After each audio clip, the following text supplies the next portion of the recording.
Damas y caballeros, colegas, muy buenas noches y a la mesa. Vamos a tocar un tema que nos atañe a todos y particularmente a los ingenieros. Y es el tema de la competitividad. Y en este caso, bueno, hemos diseñado el rol del ingeniero precisamente frente a esa temática que mucho se ha estado comentando los últimos años y particularmente yo diría los 2 últimos años. ¿Por qué razón? Porque nuestro país, que estuvo muy a la expectativa en los últimos 7, 8 años, en puestos relativamente expectantes en lo que es la competitividad a nivel global, sin embargo los últimos años y particularmente los 3 últimos ha ido descendiendo, ha ido bajando en este caso. Y eso lógicamente preocupa a todos, ¿no es cierto?, a todos nosotros como peruanos, porque lógicamente de por medio está nuestro país ante este mundo globalizado.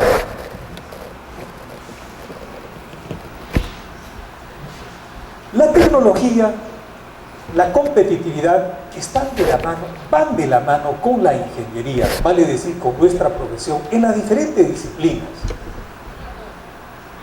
Ahora, ¿cuáles son los índices? Porque es interesante señalar en qué se basan estos índices. No hay un solo índice, hay varios índices, ¿no es cierto?, pero todos señalan el grado de competitividad de los diferentes países. Es una especie de campeonato mundial, ¿ok?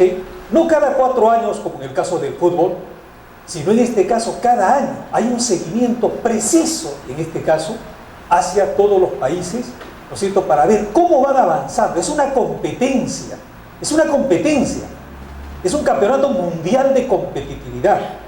Entonces, ¿qué pasa? Lamentablemente estamos perdiendo, ¿no? Poco a poco estamos perdiendo esa competitividad y eso es lo que nos preocupa y lógicamente nosotros los ingenieros podemos hacer algo, debemos hacer algo y vamos a hacer precisamente con los nuevos, sobre todo reforzados en este caso, con las nuevas generaciones de ingenieros, como es el caso de todos ustedes. Ahora, ¿cuáles son los índices? Porque es interesante ubicarse, ¿no es cierto? Primeramente, oye, pero esa competitividad, ¿cómo se mide? ¿No? ¿Cómo se mide? Entonces, acá vienen cuáles son los índices de los cuales se mide esa competitividad a nivel global. Bueno, de repente no logran ver todos al fondo, sin embargo voy a leer desde acá los 12 índices de la competitividad. Entonces, primero, en este caso están los factores básicos, la eficiencia y en este caso la innovación. En la parte de factores básicos hay 4: las instituciones, la infraestructura, el entorno macroeconómico, la salud y la educación primaria. En cuanto a la eficiencia está educación superior y capacitación, eficiencia del mercado de bienes, eficiencia del mercado laboral, desarrollo del mercado financiero, preparación tecnológica y el tamaño del mercado. Leo esto porque creo que no lo van a poder apreciar al fondo. Finalmente, en la parte de innovación, la sofisticación empresarial y la innovación. Entonces, esos son los 12 pilares que califican las diferentes entidades, ¿no es cierto?, para poder ubicar el ranking, ¿no es cierto?, el campeonato mundial de competitividad.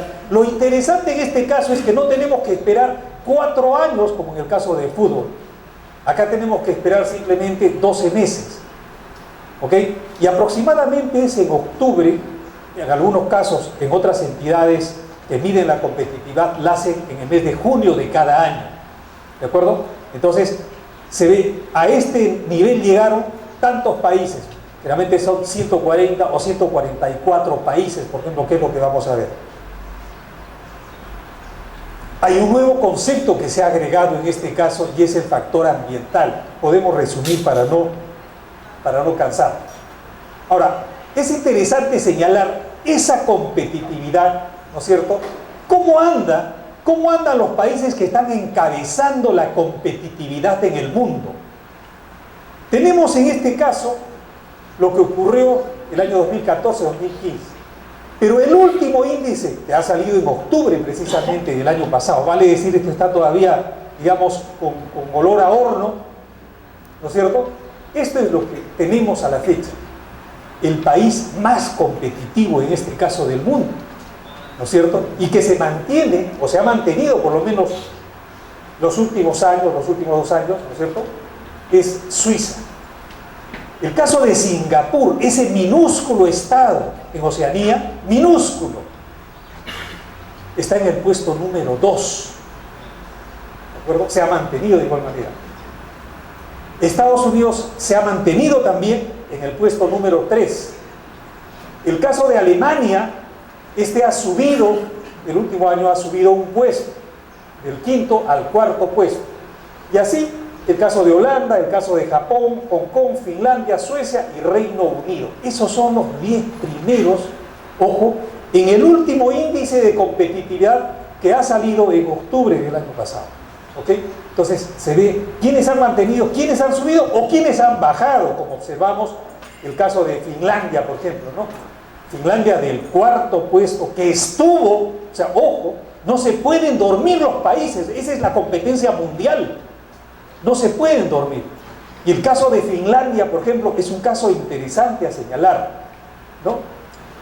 Como estando en el puesto 4º, en el 2014-2015, ha bajado al puesto 8, ¿ok?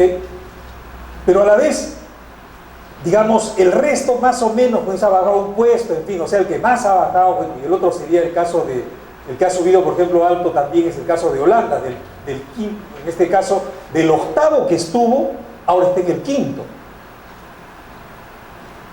Sigamos.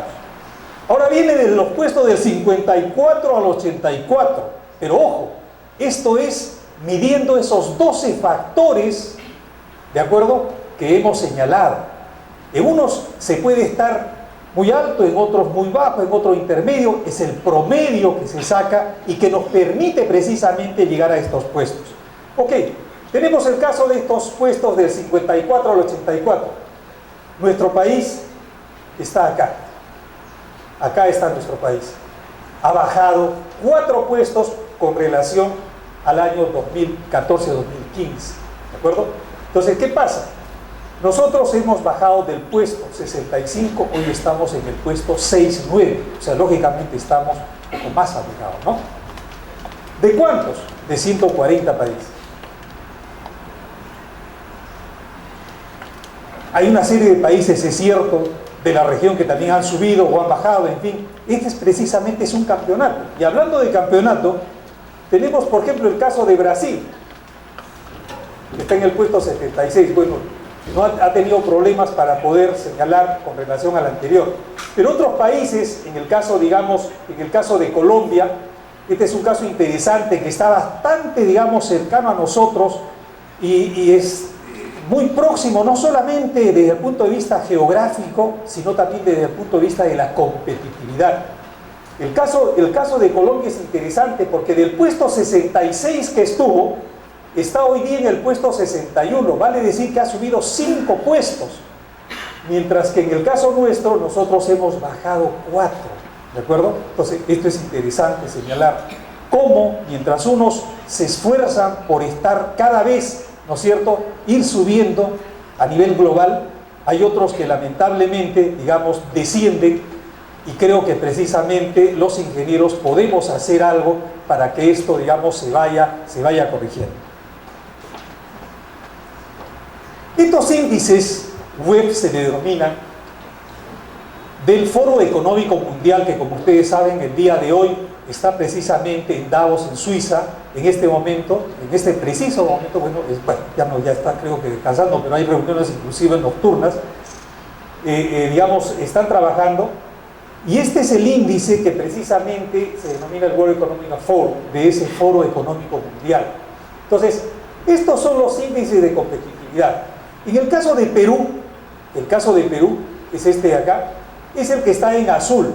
Entonces nosotros, como ustedes pueden apreciar, en el caso, comparándonos con Latinoamérica y el Caribe, no estamos comparándonos con el resto. Estamos, en este caso, focalizando lo que sería la competitividad entre Latinoamérica y el Caribe versus Perú.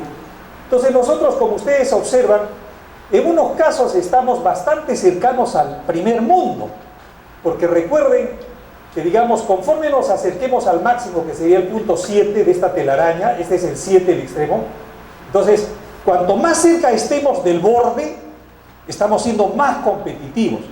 Entonces, podrán apreciar que nosotros, en el caso de nuestra región latinoamericana y el Caribe, en algunos aspectos estamos superando el promedio de lo que es Latinoamérica y el Caribe, como claramente se observa acá. Nos estamos acercando más al máximo, ¿no? Pero ¿en qué nos estamos, digamos, acercando al máximo? En aspectos como el tamaño del mercado, ¿no es cierto? En el caso del ambiente macroeconómico, sobre todo, acá sí estamos, digamos, cercanos al máximo, al 6 estamos, el 7 es el máximo, ¿no? Entonces, inclusive superamos a algunos países del primer mundo. Y así por el estilo en lo que es el mercado financiero, etc. Pero esos aspectos económicos, esos aspectos no son algo tangibles, porque esos pueden variar con el tiempo, variar lógicamente con los gobiernos de turno, etcétera, etcétera. En cambio, lo tangible, ¿qué cosa es? Por ejemplo, infraestructura, ¿no es cierto? Lo que es la parte de innovación. Y allí, lógicamente, en cuanto a infraestructura se refiere, que es este el caso, estamos inclusive por debajo del promedio latinoamericano y del Caribe. Por debajo. Y eso es lo tangible, entre otros. En América Latina y el Caribe, como promedio, ojo, hemos visto que en algunos aspectos, sobre todo los económicos, macroeconómicos, estamos bastante bien. Pero eso no es tangible, eso puede variar y está variando, y es por eso precisamente que ahora estamos en los niveles que hemos visto, cómo hemos bajado. Porque precisamente eso que no es tangible, eso ha ido debilitándose estos últimos años. Y probablemente cuando se mide en octubre del año 2016, lamentablemente estaremos todavía poco más bajos. ¿Por qué? Porque la parte tangible seguimos por debajo del promedio latinoamericano y del Caribe. Por ejemplo, entre otros, en la parte de infraestructura. Pero si a eso le añadimos que también los aspectos económicos nos hemos debilitado, pues en los aspectos económicos, la cosa va a ser un poquito más preocupante en octubre de este año cuando salga el nuevo índice correspondiente al año 2016-2017. Bueno, pero en promedio con esos puestos que veíamos de la parte macroeconómica, del mercado, tamaño del mercado, etc., este es el puesto que ahora estamos. Estamos en este momento en el puesto 69, promedio. Entonces cualquiera diría, bueno, pero estamos más o menos en la mitad, por ahí, ¿no? Los que han ascendido y los que han descendido, en el caso de nuestra región. 2015-2016. Estos han mejorado. México, Colombia, Uruguay, Honduras, República Dominicana, Paraguay y Haití. Los que han retrocedido, está Chile, Panamá, Costa Rica, Perú, Brasil, 18 puestos. Ya sabemos la crisis que en este momento está pasando Brasil. 18, se hace una caída espectacular. El caso de El Salvador, bueno, pero en una economía tan gigantesca como la brasilera, imagínense. Inclusive, en este caso, está por debajo de Perú en este momento. Pero por eso no podemos, porque tenemos que ser realistas, ¿no es cierto? Ellos tienen una infraestructura pues mucho más desarrollada, por ejemplo, es más tangible, la educación superior, en fin, una serie de aspectos, ¿no? Entonces, seguramente cuando se observe y una vez resuelvan sus problemas económicos, ¿no?, la cosa será algo diferente. Lo que se mantuvieron Guatemala, Jamaica, Trinidad y Tobago. ¿Cuál es nuestra competitividad como país en este último índice web, World Economic Forum, para el periodo 2015-2016? Más al detalle.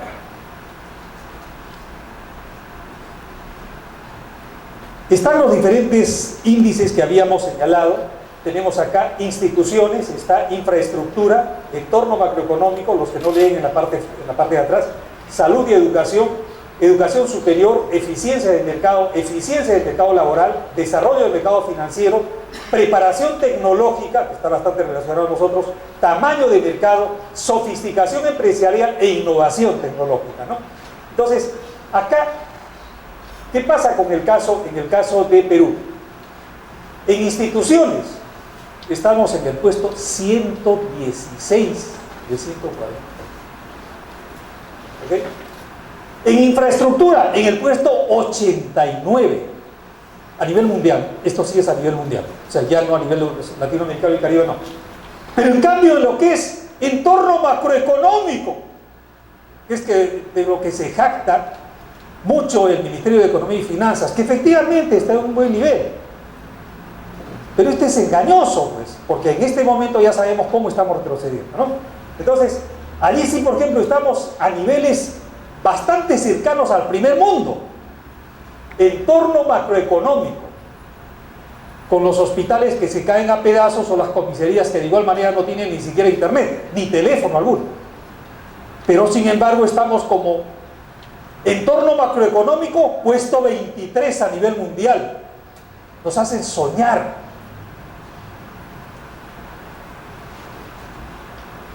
Salud y educación primaria, puesto 100.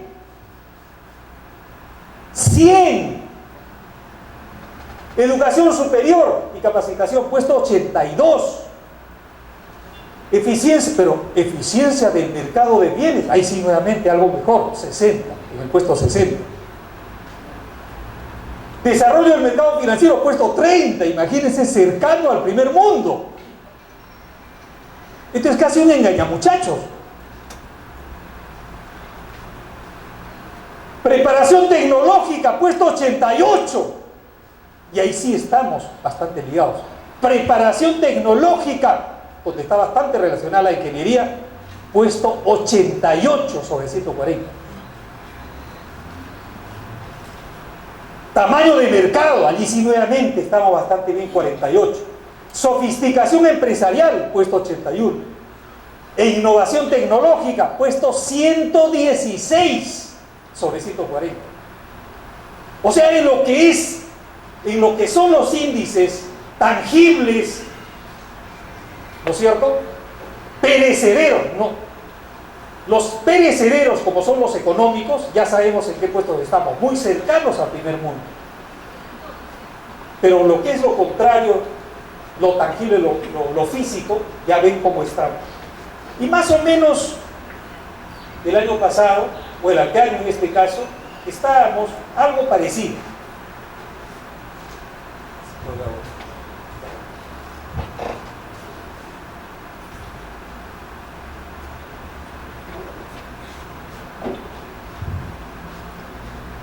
Otras cifras que también preocupan, y esto es importante señalar. Tenemos la intención de lo más pronto posible pertenecer a ese mundo exclusivo, a ese club exclusivo de países no solamente del primer mundo, porque el caso de Chile, el caso de México, que también ya pertenecen a la OCDE, no significa que solamente sean del primer mundo, sino que tengan ciertos estándares. Y nosotros pretendemos pertenecer a ese exclusivo club de la OCDE. Sin embargo, ¿qué cosa es lo que tenemos? Las distancias con ese exclusivo club es de menos 25 en educación superior. Es tan lejana nuestra educación superior con relación a este club exclusivo, que la verdad tenemos que, bueno, ya digamos, realmente ya se va a renovar la administración gubernamental dentro de poco, entonces ojalá que todas estas cifras que son actuales, ¿no es cierto?, puedan de alguna manera superarse, y no en este caso de repente doparnos un poco con ciertas cifras que estamos invirtiendo más del 3% del PBI en educación, etc. De repente son cifras reales. Ya hemos visto cómo están colegios en Lima, que los chicos tienen que llevarse inclusive pequeñas latas para sentarse. No sé si ustedes han visto, ayer salió un documental en un noticiero. Van a iniciar las clases dentro de unas semanas y se le cae a pedazos los colegios en Lima. Imagínense lo que es en provincias. Entonces la brecha es tremenda de los 25 de educación superior. Ya no hablemos de las universidades, que es lo que más cerca está a nosotros. En innovación tecnológica, en Latinoamérica y el Caribe, ojo,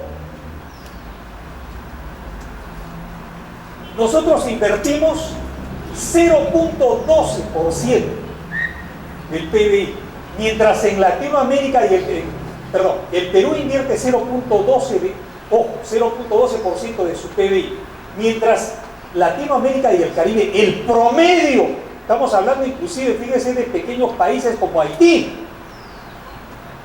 y países precisamente del Caribe, pequeñas islas, que aún así, dentro de su pequeñez, invierten muchísimo más que nosotros.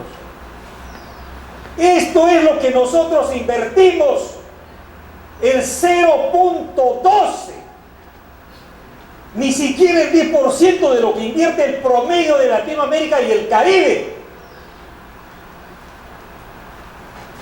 Y pretendemos pertenecer al club exclusivo de la OCDE. En investigación y desarrollo, nosotros invertimos $4 por habitante.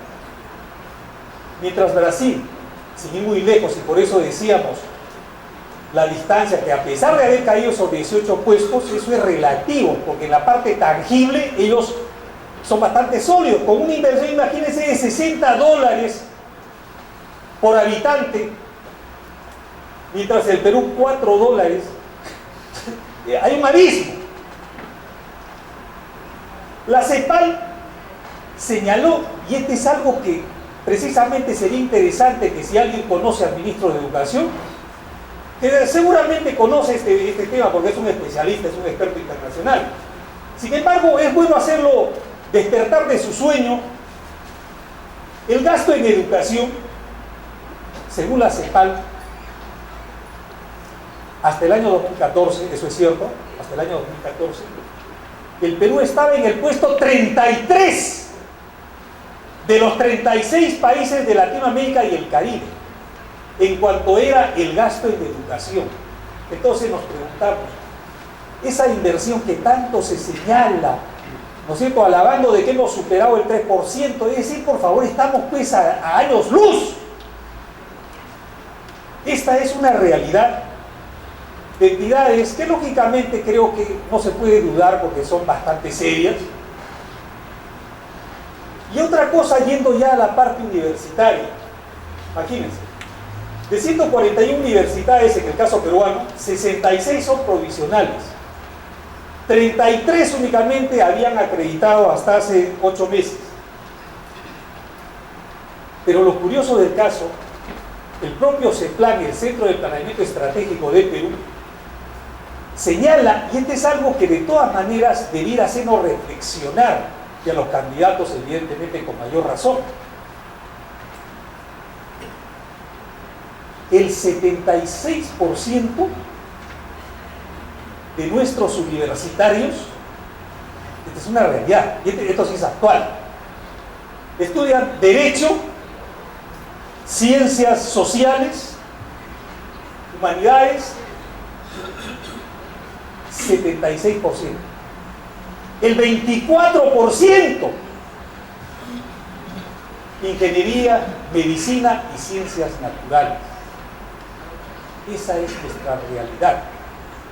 Así pretendemos pertenecer a la OCDE. Ya sabemos, y no es el momento porque no estamos haciendo, digamos, proselitismo, lo que pasa con varias universidades, ¿no es cierto? Ya estamos viendo todo el festinaje que en este momento se da, cómo se aprovechan las universidades, algunas universidades, sobre todo las privadas, algunas privadas, ¿no es cierto? Entonces, que lógicamente están dentro de Derechos, Ciencias Sociales, Humanidades, son lo que más ofrecen, porque lo único que necesitan es una pizarra y un poco de tiza. Y a veces tenemos, inclusive en mercados, y eso es cierto, ¿no es cierto?, universidades, o digamos en chifas, en fin, ya saben cuál es la realidad. Y eso realmente es algo que, digamos, nos preocupa hacia dónde, digamos, hemos llegado a dar. Bueno, pero acá venía lo siguiente, decíamos que un 24% únicamente está centralizado en lo que es ingeniería, medicina y ciencias naturales. Es a la inversa el caso, por ejemplo, de Corea. Exactamente a la inversa, porque un 75% está dedicado a lo que es ingeniería, medicina, ciencias naturales. ¿Ok? Y en este caso, en lo que es derecho, ciencias, etc., es a la inversa, el otro 25%. Y estamos viendo lo que hoy día es Corea. Y recordemos que en el año 1900, hasta el año 1960 más o menos, Corea inclusive estuvo por debajo del PBI peruano. Ojo, es interesante señalar esto. Sigamos entonces con lo mismo. El caso de, ya decíamos, la relación que había entre la tecnología, la competitividad y la ingeniería. Los ingenieros, si bien podemos incursionar, pues ya sabemos, en varios rubros de la ingeniería, de la economía, nuestra competitividad como profesión se focaliza más en lo que es construcción, ¿no es cierto?, de infraestructura, explotación de recursos, investigación y desarrollo tecnológico. Es interesante para que, digamos, también veamos lo que, digamos, nos espera como profesión, ¿no es cierto?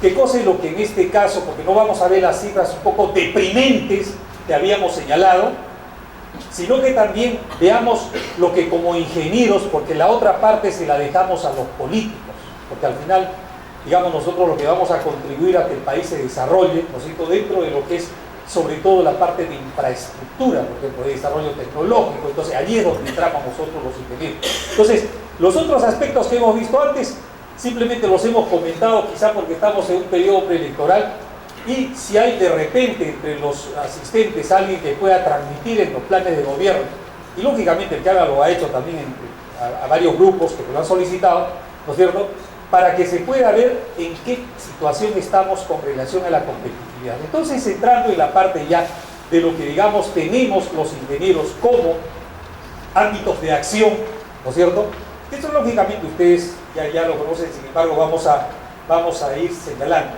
Hay una entidad que se llama AFIN, ¿no es cierto?, de los empresarios en realidad, que señalaron que había una brecha de cerca de 88.000 millones de dólares en lo que es infraestructura. Entonces ellos decían, por ejemplo, que en la parte de energía había, ¿no?, estos 33.000 millones, en el caso de transporte 21.000 millones, telecomunicaciones, infraestructura hidráulica, agua y saneamiento, salud y educación.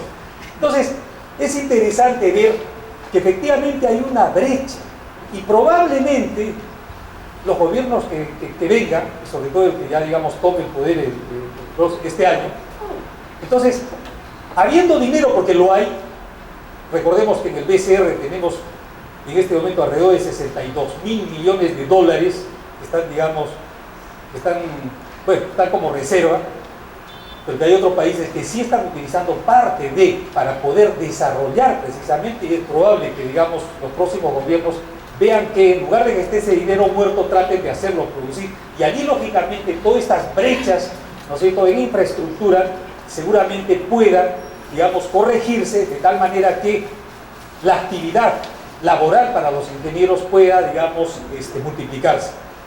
Entonces, esta es la brecha que en este caso hacia el 2021 se tendría, o se tiene, en lo que es infraestructura, 88.000 millones.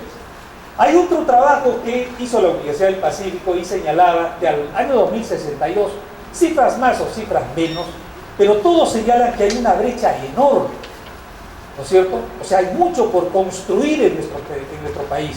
Y si hablamos de construir, ahí precisamente ingresamos los ingenieros. Entonces, de todas maneras, veamos con optimismo, al menos en lo que corresponde a nuestra profesión, que sí hay, el asunto es que decidan los políticos, ¿no es cierto?, tomar acción. Hay dinero, hay necesidades, y están clarísimamente en estas cifras ¿no es cierto?, por una u otra entidad, el hecho de que hay una brecha a llenar. Y en esa brecha, lógicamente, la participación de los ingenieros, o sea, de nosotros, me parece que va a ser particular, al margen de lo que puedan hacer, y seguramente van a hacer los políticos. Esperemos, hay que ser optimistas de todas maneras. Por ejemplo, esos 200.000 millones que veíamos, ¿no?, de esto de la Universidad del Pacífico, de igual manera, se ve que en la parte de energía la brecha es enorme, 92.000 millones de dólares, ¿no? En el caso de infraestructura vial, 51.000 millones. Bueno, rápidamente voy a pasar, aproximadamente, digamos, estamos viendo entonces que tenemos, de todas maneras, espacios en los cuales actuar como ingenieros. Vale decir que sí hay, en el caso de la ingeniería, ¿no es cierto?, espacios, nichos de nichos laborales. O sea, existen, no es que, digamos, no hay ninguna opción. Cuando uno va a Europa o va a Estados Unidos, casi todo está hecho. Entonces, allí sí, el tema es, no dice, oye, pero acá ya, ¿qué más vamos a hacer? Están desarmando más bien lo que ya está hecho. Por eso vemos a veces, no sé si ustedes han visto puentes, edificios, en fin, que uno los ve y dice, oye, pero eso todavía está todavía para usar, o sea, para seguir usándolo. Pero tienen que mover su economía de esa manera. Son países que ya su infraestructura, pues lógicamente ha llegado a tal nivel que hay poco por hacer relativamente. En cambio, en nuestro caso hay muchísimo por hacer y ustedes han visto estas brechas. Y allí es donde precisamente ingresa nuestra profesión. O sea, sí hay grandes nichos, así que veamos con optimismo nuestra profesión. Bueno, en este caso, digamos, la parte eléctrica, lógicamente hay mucho todavía por hacer en cuanto a líneas de transmisión. ¿Qué cosas son las líneas de transmisión? Son las carreteras, ¿no es cierto?, que transmiten, que conducen, que llevan la electricidad. Entonces, todavía hay mucho por hacer porque los cables que vemos son todavía de una potencia, es como decir una pequeña trocha que se ha construido, lógicamente es carrozable, pero lo que se tiene que optar es lógicamente para que ese electroducto que serían estas líneas sean las autopistas, si podemos llamarle así, de la electricidad. Y eso está por construir, hay muy poco lo que se ha hecho, que sería solamente lo que esté en azul, en grueso. Eso es lo grande que, digamos, son las vías más grandes, las autopistas de la electricidad. Entonces, imagínense todo lo que falta todavía por construir en lo que es, en este caso, estas autopistas de la electricidad. Si nosotros esto lo viésemos en Europa o en Estados Unidos, estaría lleno de estas pistas, de estas autopistas de la electricidad parecidas a las que vemos en la zona sur, por ejemplo, ¿no? Y en la parte, digamos, en la parte energética, de igual manera, hay una situación que es interesante señalar. Cuando nosotros dependemos del petróleo, más que todo, diríamos mejor, de los hidrocarburos. Imagínense en este caso. Esta parte de acá es nuestra matriz energética, vale decir nuestro menú energético. Entonces, ¿qué implica esto? Que la sumatoria, en este caso un 73% de nuestro menú energético está sustentado en los hidrocarburos. Y lamentablemente nosotros producimos muy poco petróleo, muy poco, y tenemos que importarlo, y eso lógicamente cuesta. Allí, por ejemplo, hay otro ramo de la ingeniería donde, digamos, todavía hay mucho por hacer. Y en el caso, digamos, de las zonas donde todavía hay para buscar petróleo, aunque ustedes dirán, pero ¿qué pasa con el precio del petróleo? Esto es una cosa, lógicamente, que todavía durará algunos años, pero lo que tenemos que buscar es precisamente ¿qué cosa? Tenemos que buscar esos recursos, encontrarlos, en fin. Entonces, hay trabajo todavía para los que se dediquen a estas disciplinas. De igual manera, en el caso de la integración energética, hay infraestructura por construir, todavía no hay, digamos, interconexiones entre los países, muy poco en lo que se ha hecho en las interconexiones entre nuestros países en Sudamérica. Entonces hay mucho todavía por construir, tanto en la parte de ductos, gasoductos, en fin, al igual que las carreteras, hay mucho todavía por construir. En la parte de la petroquímica, y ese es otro tema interesante, por ejemplo, que seguramente en los próximos años mucho se va a hablar sobre la petroquímica. Tenemos nosotros un potencial petroquímico porque tenemos la materia prima, que es el gas natural. Entonces, es posible, es factible, ¿no es cierto?, que en los próximos años tengamos este desarrollo tecnológico en petroquímica. Entonces, este es otro nicho para los ingenieros, en este caso, petroquímicos.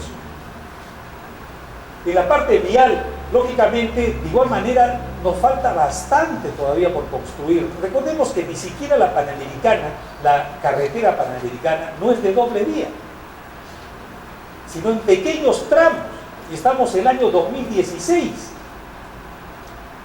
Imagínense, nosotros vamos al Ecuador, pasamos la frontera y no se imagina lo que, claro, es un país más pequeño efectivamente, pero la cantidad y calidad de la infraestructura vial, imagínense, está de lejos, pues es superior a la peruana, de lejos, inclusive supera a la misma brasilera.